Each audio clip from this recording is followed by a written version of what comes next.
Hey guys, what's going on? If you guys are anything like me, you do more than just being behind the camera, or being on the computer. You also do web design, you do graphics, you do a bunch of other things.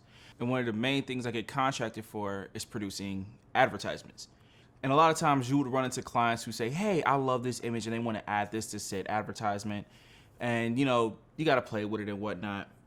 And a lot of times you run into a situation where you got to resize that image down, and it just, once you try to bring it back up, it just doesn't work too well. Photoshopped and got rid of the pixels, and it just looks like and it's just bad. Well, I think this was last year, but Photoshop created a workaround for this called a smart layer. And what I'm gonna do in this video is I'm going to pretty much go over what a smart layer is and how to use it in terms of resizing images. So without further ado, let's get into it. So as you can see, we have two identical images here. And I'm gonna turn this one, layer 4, into a smart layer. So I'm gonna right click, and I'm gonna convert to a smart object. Now, why am I turning this into a smart object? Smart objects in Photoshop act as containers for images. This way, while you're editing a smart object, you're not actually editing the image itself, but the container. So if you apply a layer mask or you apply, say, an adjustment filter, you're actually adjusting and cutting out the actual container itself rather than the image. But if you want to edit the actual image itself, you can double click its icon, its thumbnail, and you can see it brings up an entirely separate image in a PSB file. Now, if I go to my adjustments layer and I say hue and saturation, and I bring this over, and I have to save it. Now what happens is, notice now it's changed over here. But what I can also do is do the same thing and turn this into a clipping mask. And I can go ahead and move it back and get my original color back. But if I go back to its original layer within the container, as you can see, it's still modified. But that's neither here or there. This gives you so many more options for editing later down the road, but in this video, we're talking about specifically resizing. So I'm gonna go ahead and get rid of these. I just wanted to give you guys that little tidbit of information. You gotta remember, you gotta save it. Always forget to save. You have to save it in order to see the changes. Now, how does this affect resizing images? Really simple.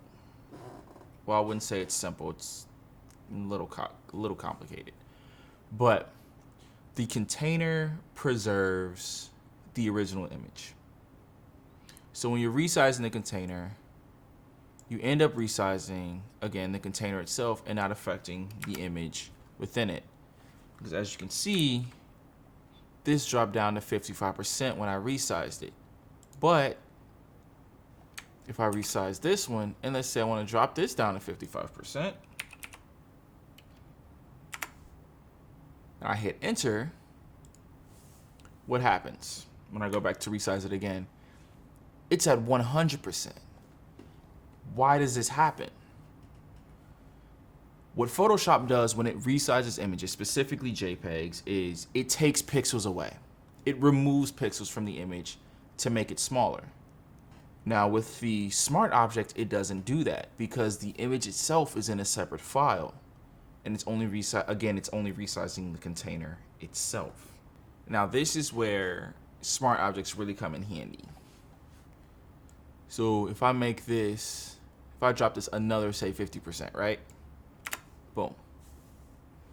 And then I want to drop this another 50%. Okay, I'm gonna drop it down to 25 because now this is gonna be 25% of its original size.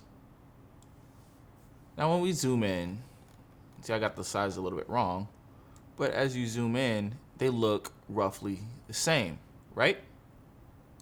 They look almost identical. Let's go ahead and bring this back to 100.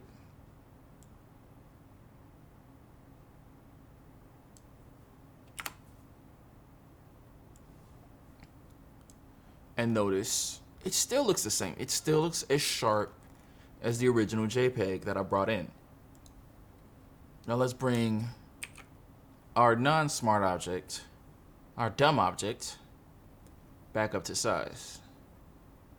And we can already see it's beginning to lose its detail. It's stretching those pixels out. You know, I really don't even have to zoom in to show you. You can already see the difference in detail. See, this was the regular JPEG and this was the smart object. There's a clear, distinct difference in the two.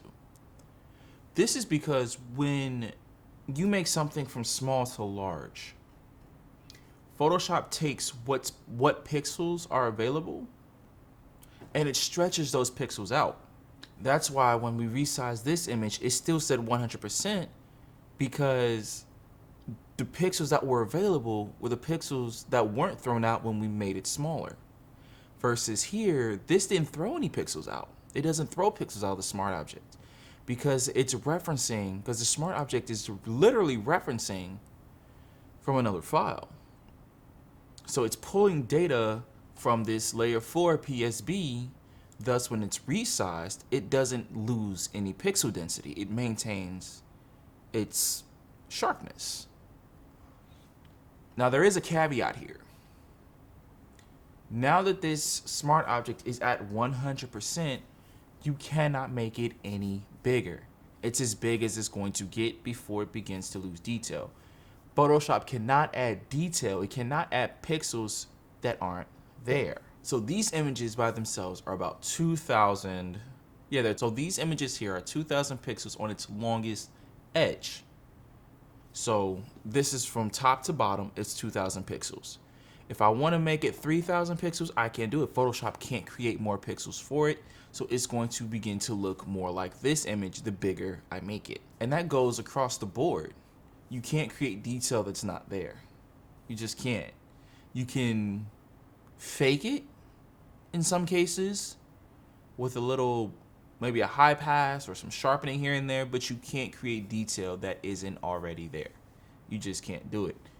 Well, I hope this video was informative. If you did have that kind of trouble with resizing images, I hope this really sheds some light on your situation. So please like, follow, comment, subscribe, all that good stuff.